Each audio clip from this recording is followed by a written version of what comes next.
So welcome back, everybody, to a Nerdcore interview where today we are interviewing the director for Ultrasound, a 2021 film that will be releasing soon, I believe in March 11th, if I'm not mistaken.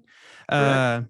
And so a thing about this movie is that it's not your regular or typical movie that you may see too often, because we do have this genre, as I will. But I guess I will let you explain what Ultrasound is, or your synopsis of the film.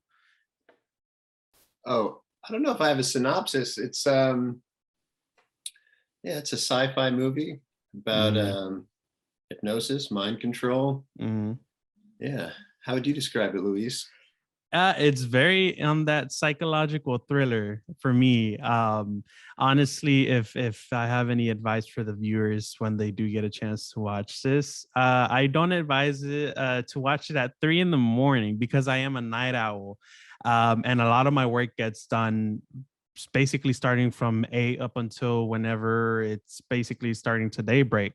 So during the time that I had access, I took advantage of some free time and I watched it while it was completely dark. I watched it on my computer, headphones in. And some of the scenes, I don't, yeah, it says it's sci-fi on the IMDb, and honestly, it is very much that. But also, there were some horror aspects for myself, because I had to just side my headpiece because it got that intense, which I didn't mind at all. It worked great for the film, and it was just something that I wasn't expecting. As I saw the trailer, I was like, oh, okay, this looks intense. This looks like a thriller, right? A psychological. And then I get those beats where it's like, oh, whoa, what's happening here? Like, I'm completely lost. But I guess that goes into my first question that I wanted to ask, which, by the way, I only have four. I like to keep it short and just straight to the point. Hopefully, people haven't asked you this during your press tour, but we'll find out soon enough. Okay.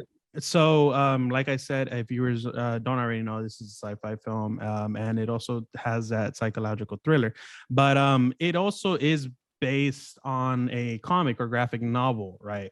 Um, and in today's world of cinema and just films, we have comic book movies, which is more oriented towards the superhero aspect. We don't get much films based on graphic novels that are narratives that tell a story more than just action.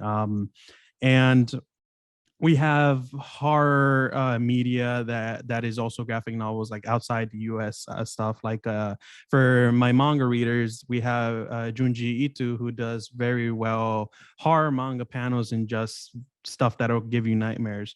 But I wanted to ask you personally, what was your reasoning for choosing such a film to do? Like, were you inspired by the story if you read it, or was it just something you're like, I like this, I kind of want to see it live action? Yeah, I mean, you touched on something. Those indie comics, Mm-hmm. like Ito and Mm-hmm. all that stuff. I love it, and that's kind of where I go to, for stories all the time. I have a local comic shop that I visit all the time. I go in there Mm-hmm. and just see what's new, and I pick stuff up. And I picked That's up this cool. book, Mm. Generous Bosom, and it really intrigued me. And then a second, it was told in four parts. The second book came Mm-hmm. out, and at that point, I reached out to Connor Steckschulte, the writer, um, to see where the story was headed and see if he was interested in making it into a movie. And what excites me about that stuff is that it's very um, DIY. Like Connor, Mm. he writes it, he draws it, he paints it. He's heavily That's involved in the awesome. printing. Like Yeah, there's no boss. Like he doesn't have to answer to anybody. He tells this kind of the way he wild, wants. wild story, and Yeah. it's very fringe and transgressive, and Mm-hmm. to me it felt fresh. And we need more stories like that, no matter where they come from. But Yeah. in comics, there are a lot of them, and they're not just all superheroes. So that's what got me excited, and inspired me to reach out and see if he wanted to make it into a movie. So he actually had some inputs and stuff on the movie while He you were wrote the doing. script. Oh, cool. Yeah, I didn't know. I saw the writer and stuff, and I sadly couldn't go through all of my just little No, back info. it was something he really wanted to do, Mm-hmm. and it's a different, totally different sport, I guess, Yeah. from making comics. But I think he did a really good job right out of the Mm-hmm. gate, and then he came out to LA and we worked together for a week, and then he was very involved in the process. He came to set, was with us for a week while we were filming. Mm-hmm. So it was very collaborative, and I hope I did his story justice with this telling. It definitely made me want to go look for the books, but because I did see it was a short, and I like collecting physical media as well, and especially like manga and comics and all that. I'm a huge nerd for it, and if I'm able to find some, because on Amazon it didn't have any prints, so I might go to my local shops and try to see if they have any. Well, that's some good news. Fantagraphics is collecting all 4 books in one volume, and it'll be called Ultrasound, not Generous Bosom. Okay, and that comes out in May. Awesome. I'll get that then. It works out in the end. It's awesome. I can't say enough about it. Hey, it really is a good film on the way just it flows. And so one of my other questions for the film itself, because the comics or the graphic novel is in black and white, from what I was able to tell, at least from the first book, it's you're very much flexible to interpret some of the lighting choices that you have, and in the film, you even in the title, you use the bright neon reds and blues, and was that something always you kind of had in mind when you were kind of going over of what this graphic novel needed to be for live action? Like, was it always a pre-production thing, or did you just go in it like during production and maybe just work on where you changed up stuff during the days? Well, there were a couple scenes that we knew we wanted to incorporate those themes, the red and blue, just to, to sort of suggest a particular reality. And then the rain also worked that way too, that we knew, and that's in the book as well, that we knew the rain was going to be a clue, and the rain was, going to create a certain reality. Yeah. So, those were a couple things that that kind of translated from the book. But it was, the big goal was to create the same experience, and the same sense of mystery, that came out of the book. And Connor did a lot of really interesting printing techniques. Like he did some things where he would like ink a page, flip it over, scan the back side of the page, and then use that. Or, so he did a lot of things too that you can only do with print. So I was trying to translate some of his techniques into like, well, what can I do with film to, create that sense? Okay, so yeah, the lighting definitely, and I didn't notice the rain actually. It was more so my visual stimulant that got me, and the audio. But now that you mention it, it does tell a lot, going back into my memory of what was real and what was fake. And that was one of the major things where at the end I'm like, I forgot I was in my, like, I don't know what's real at this point. I'm very susceptible to that, which kind of steers me away from the whole hypnosis thing. Being afraid that I'm that susceptible, like our character Glenn. But that's very cool that you try to just interpret those skills that you could probably only get in print, like you said, and then get it out with live action.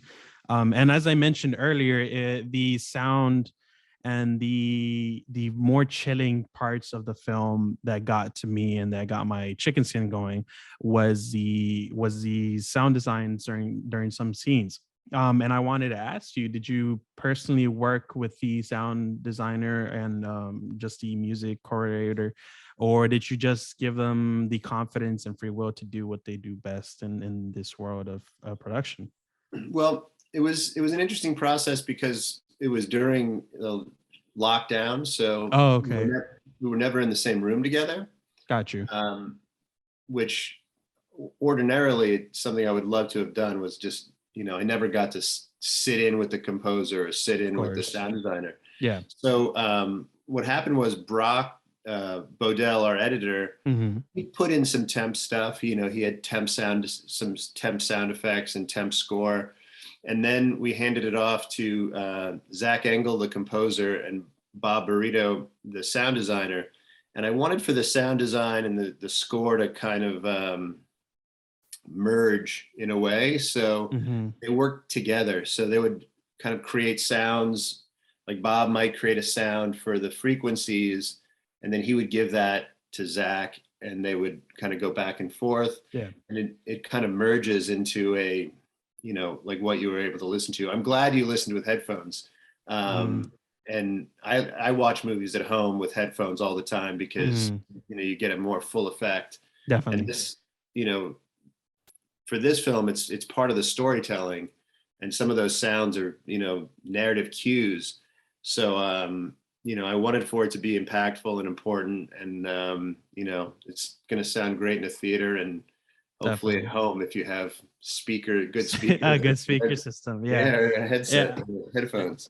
I definitely get that where the sound is a very important for the narrative in this one, and thankfully, if I didn't watch it with my speakers, I do have a good sound system. Which I was like, I'm a big movie guy, just any kind from B-list to the ones that the most people don't enjoy, right? So whatever gets my entertainment juices going, and this one did it really threw me in for a loop. And even my editor-in-chief and my friend, I was telling him about it. It's like I really feel you'll enjoy this because to me personally, the overall atmosphere that it was giving was very A24 Midsummer-esque, which is those movies always kind of just make me squirm of like what like did I just watch. And honestly, it's a good piece of work. So I guess for my last question that I have, that I wrote down here, as you mentioned, you're a big you like going to comic book stores and checking out the indie writers and all that. And my question for you would be, are you trying to pursue more directorial work in this psychological thriller slash sci-fi area, this indie stuff? Because as I read your works, is this your first feature film that you've worked on? Well, I've worked on a few, but this is the first one that I've directed. Yes. Mm. And yeah, for me, yeah, this is kind of my thing. I Mm. love this stuff, and I want to do more kind of Mm. in this vein for sure. Yeah, it definitely works out, and hopefully I can see more of what you might bring to the Yeah. table. Aside from the red and blue matrix aspect Yeah. that I got, and the spine chilling audio design, the shots really worked, and I love some of them where it switches to a more intense moment, and you just see like the endless hallway and all those effects. So I guess part of that question was we in the field know that we have our DP and our like lighting crew and all that. They all have their jobs and stuff, and sometimes one doesn't work with the other directly, right? So for the DP, were you both kind of just working together, giving each other advice and stuff, or did you allow the DP to get the shots that they thought were best, or did you also get some of the ones that you wanted? Well, yeah, the DP is Matthew Rudenberg. He's a Mm-hmm. guy that I'd worked with for many years. So never on a feature that I directed, but he had shot tons of music videos and Mm-hmm. commercials and things with me. So we had a very good shorthand, and I wish we had more time to prep.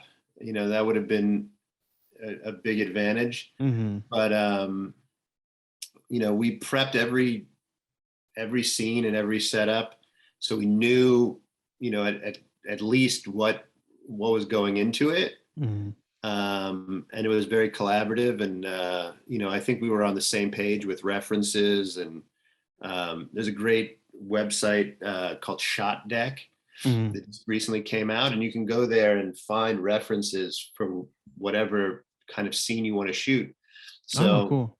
like that was helpful, that we were able to use that visual language and not just explain things. Like you could, look at something, or we watch scenes together. But Yes. you know, it was very collaborative. We came up with the shots, and tried to be ambitious with the short schedule that we had. And then there Gotcha. were, you mentioned like the extended hallway and some of those effects and stuff. Mhm. There's another guy that I've worked with for a long time, Eric Schreckengost, Okay. who does all the effects, and he also colored the film Oh, and cool. created that look. I mean, when we came home, the footage, didn't look like that. So Of course, I yeah. yeah, I attribute a lot of the kind of the look to the work Mhm. he did, and Matthew was involved kind of all the way through. So Mhm. it was a good team effort. I mean, if there's one piece of advice I would give, any young filmmaker, it's to kind of find those people that you like working with, and stick with it. And um, that way when you get into a feature and you have a tight schedule, that kind of common language and friendship and all that stuff helps. Definitely.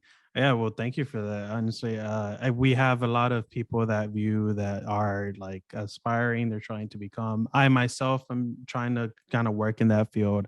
But thank you so much for allowing me the chance to interview on this movie and for just Yeah, giving man. me early access. And I really hope that people out there go see it when it fully comes out to the public. I know I will show it to my friend because he's kind of into that type of aspect of For film. sure. That's great. But do you have any piece of information that you are allowed to share for more people on the film or anything like that? Or would you like to have a media page to be followed for updates? Um, I guess on there's a website, Hmm. and on Magnolia, and on Instagram, it's Ultrasound Movie. So you can kind of keep an eye there, but try and watch it with good headphones or a good system, because there's a lot of sound, a lot of sound work that went into it. And Hmm. yeah, enjoy the movie, man. Yeah, I definitely recommend the sounds if you like getting spooked yourself. I wasn't expecting it, so it was a bad call on me. But now that I Yeah. know about it, I'll definitely go in a bit more at ease. But thank Cool. you again so much for coming on and talking with me. That's all the questions that I have, and that's basically. I think we made the 20-minute mark, if I'm not mistaken, if I counted it right. But again, thank you. I can't thank you enough on that. This has been a Nerdcore podcast, and we'll catch you guys on the next one. Hopefully, you guys check out Ultrasound when it comes out March 11th. Until next time, take it easy.